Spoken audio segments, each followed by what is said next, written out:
Kanina, pinagbotohan ng House Justice Committee na may probable cause para sa impeachment ni VP Sara Duterte. Email lamang po natin ang ibig sabihin nito. Tanda na may dalawang bahagi po ang impeachment process. Ang step 1 ay sa Kongreso, ang pagdetermina kung may probable cause para litisin ang akusado.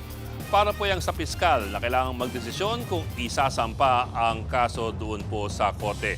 Nandyan pa lamang po tayo ngayon. At ang rekomendasyon ng Justice Committee ay pagbobotohan pa ng buong Kongreso o yung plenaryo. Kung makuha ang 1/3 vote or 106 votes, considered impeached na po ang akusado. Pero ito po, sa Justice Committee pa lamang, meron na pong unanimous na 53 votes para po sa impeachment. Kalahati na po yan ng requirement ng konstitusyon na 1/3 ng Kongreso o yung 106 votes.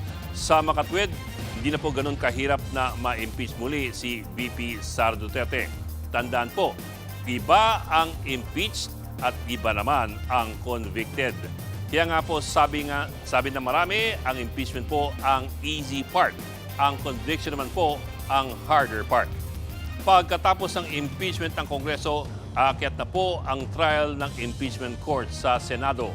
Ayon sa konstitusyon, 16 votes ang kailangan or 2/3 vote ng Senado para ma-convict ang akusado at matanggal sa pwesto.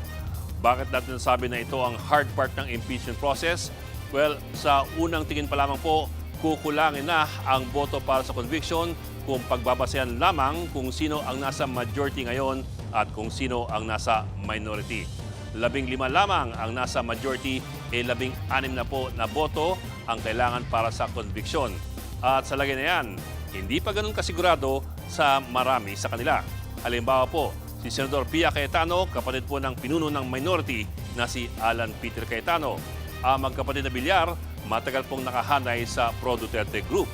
Samantala, ang mga Pro-Duterte, nasa siyam po sila ngayon at kahit papano ay solido na grupo. Ngayon, imposible bang makuha nila ang bilang para makonvict si VP Sara?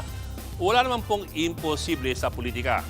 Pero kung sa milagro, kakailanganin nila ng matinding panalangin at matinding pananalig. Mga kapatid, Ed Lingaw po, maging maalam at may pakialam sa mga napapalawang balita sa ating bansa.